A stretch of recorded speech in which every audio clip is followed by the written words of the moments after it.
Olá, bem-vindos a mais um Vida Consciente. No programa especial de hoje, com o tema Saúde e Bem-Estar, você acompanhará uma bela coletânea dos episódios apresentados até aqui. Imagens, vivências e exemplos de pessoas que, assim como vocês, também buscam uma vida mais consciente.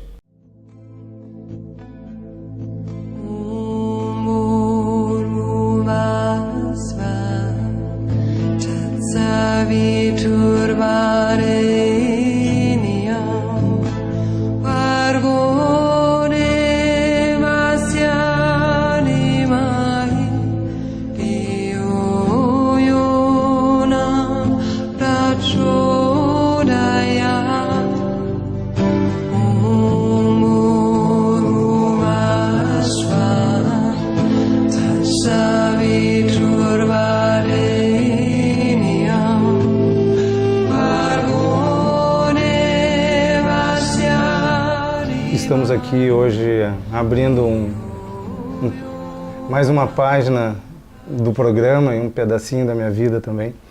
Então aqui hoje a gente está no Espaço Santa Fé, trazendo vocês aqui para dentro do meu espaço, da onde eu trabalho, da onde eu fico grande parte do tempo, junto com meu amigo Sérgio Veleda, poeta, escritor, psicoterapeuta, mestre, apesar de eu não gostar que chame de mestre, mas instrutor de artes contemplativas, meu professor de meditação, é um das pessoas aí da onde eu busquei inspiração e conhecimento aí para trabalhar com a meditação.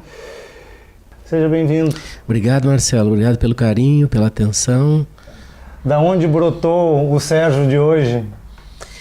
Pois, eu tô morando em Novo Hamburgo, quando eu estava vindo para cá, eu estava tentando calcular o tempo. Já são quase 25 anos que eu vivo aqui. Eu nasci em Jaguarão, na fronteira com o Uruguai. E aí eu cresci num pampa aberto, né? Tu vê o horizonte. E eu estava lembrando disso, que o período da minha adolescência e parte da minha juventude foi um período de muita melancolia. Eu tinha uma coisa muito melancólica e ela estava muito associada a essa vastidão do pampa, esse espaço aberto que eu fui entender praticando meditação, a importância dessa abertura, desse espaço amplo e vazio. E quando eu cheguei aqui eu vi muito morro, viu? Como que a visão do horizonte desapareceu. Tive um restaurante macrobiótico durante muito tempo.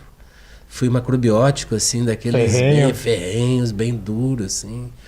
Tive um restaurante em Pelotas, chamava-se Pés de Lótus, que eu tomei esse nome de uma música do John McLaughlin, o músico de jazz, e aí acabei colocando esse nome no pé.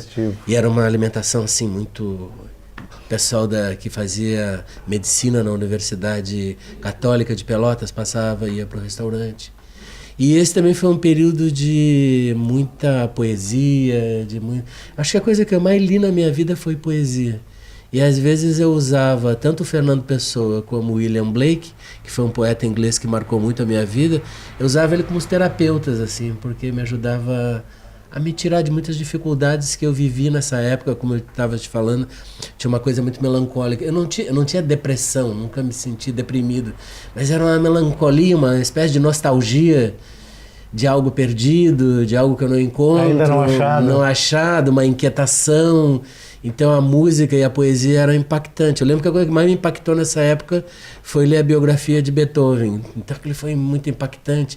E quando eu ouvi pela primeira vez a Pastoral, que é uma das sinfonias dele, isso parece que me deu uma sensação de preenchimento, de encontrar algo que estava perdido. E é isso, assim, eu vivi esse período todo em Pelotas, na cidade de Pelotas.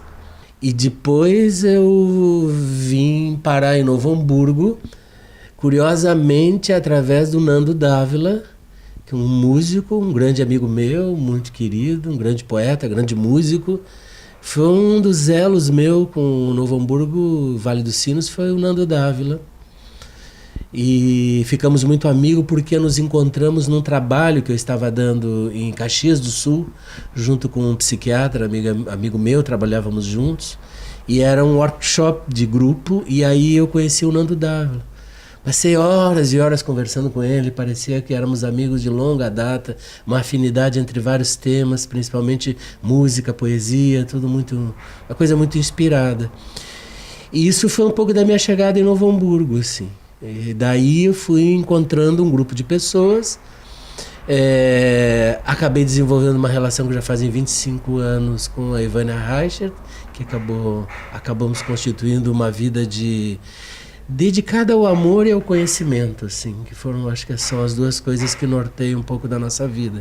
Amor, conhecimento e passar esse conhecimento adiante. E passar adiante, que é o que a gente faz, né?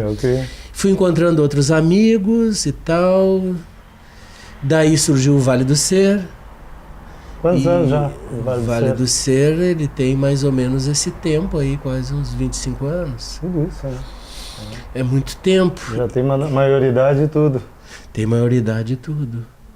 Esse lugar foi descoberto pela Ivânia, andando de carro pelo interior. E aí um grupo de pessoas adquiriu ele. E com o tempo passou a ser um centro, uma escola aberta, o que significa uma diversidade de temas a nível de educação, de ecologia, de arte e de crescimento humano, se estabeleceu nesse lugar e onde até esse momento trabalhamos. Então aí acontece de tudo, né? Trabalho com ecologia, trabalho com arte, essas coisas todas começaram a se desenvolver aí.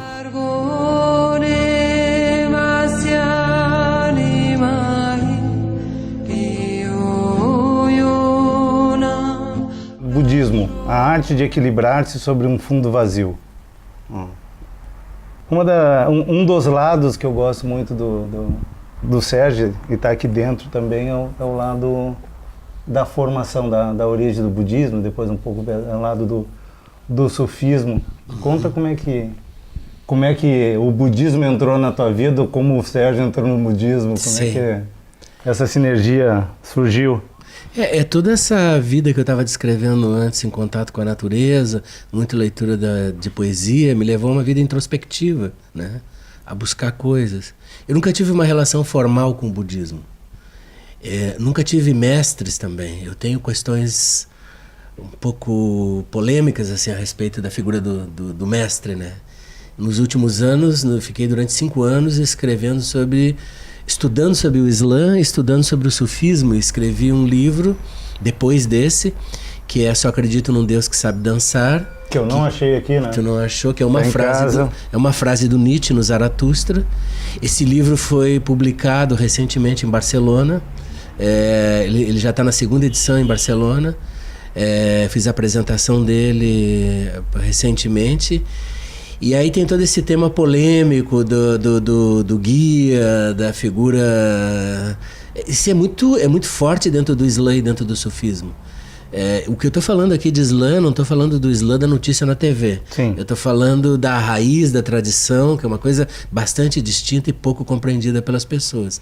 Eu não tenho dificuldade de entrar dentro de uma sinagoga, dentro de uma mesquita, dentro de um gompa, né, tibetano. Eu me sinto completamente à vontade. Mas mantenho um espírito livre. Eu nunca quis seguir assim alguém, né, de certa forma. E recebi generosamente muitos aprendizados, muitos ensinamentos.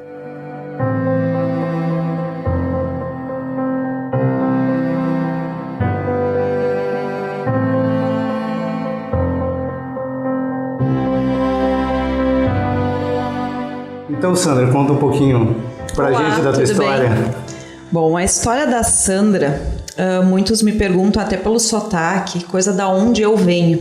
Eu não sou hamburguense, eu sou da Serra, eu nasci em Antônio Prado, que é uma cidade pequena, mas é a maior cidade com arquitetura italiana do Brasil.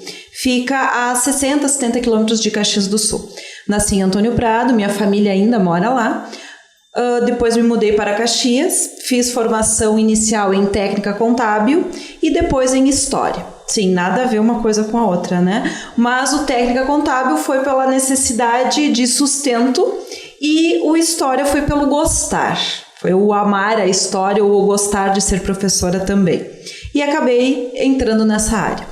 Porém, as duas áreas sempre me remontam naquela coisa de que eu tenho que desenvolver o meu lado pessoal. O meu lado humano. ser uma pessoa mais humana, entender o funcionamento de mim e das pessoas à minha volta. Como que eu posso entrar numa sala de aula com 30, 40 crianças, ou eu já trabalhei numa grande escola, numa turma com 52 alunos. Como que eu vou conseguir transmitir para eles o que aconteceu há 2000 anos de história se eu não sei um pouquinho do lado humano, do lado de como eles são, de como aquelas pessoas chegaram até ali? Então eu sempre tive esse princípio da questão do desenvolvimento humano, do aperfeiçoamento humano. E sempre trabalhei dessa forma. Depois, passados alguns anos, eu acabei conhecendo meu marido, o Carlos, que é aqui de Novo Hamburgo, e então me mudei para Novo Hamburgo, tá? Bem diferente, uma cidade ótima, maravilhosa, que me acolheu muito bem, mas a cultura, eu senti um baque, né? O sair de lá e vir para cá foi assim, foram difíceis. Os primeiros 6 meses foi bem complicado. Mas, como tudo na vida, a gente se adapta, né? E com isso, me acostumei com a cidade me acolheu, as pessoas de Novo Hamburgo também me acolheram e fiz a minha história aqui. Trabalhando como professora e há 8 anos já, há 11 que eu moro em Novo Hamburgo e há 8 anos já sendo diretora da escola Kelly Maze Machado, que é uma escola de surdos aqui da região, fica em Novo Hamburgo, mas atende à região. Trabalhamos com crianças surdas multideficiências e agora, há 2 anos, conseguimos a liberação para trabalhar com crianças surdos cegas. Então é um desafio. E dentro disso é mais também uma realização pessoal, porque esse lado do desenvolvimento humano, você podendo trabalhar com essas crianças e pessoas diferenciadas, digamos assim, é muito amoroso, é muito prazeroso. E aí veio um novo projeto, que foi o escrever o livro sobre a inteligência emocional, Vença Seus Inimigos.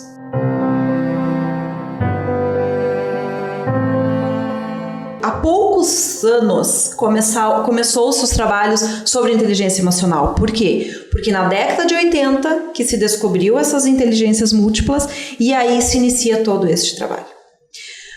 Isso nos ajuda, esse entendimento da inteligência emocional, ela não é difícil para nós. Todos nós temos a inteligência emocional. A questão é até que ponto eu tenho ela desenvolvida ou não. Até que ponto eu consigo ter o controle das minhas emoções. Tá? Eu costumo dizer assim, inclusive no livro e também nas palestras que eu desenvolvo em cima disso, que a emoção você sente. É aquela sensação que arrepia o braço, que faz as lágrimas saírem. Enfim, essa é a emoção. O sentimento é o que você vai desenvolver a partir da emoção.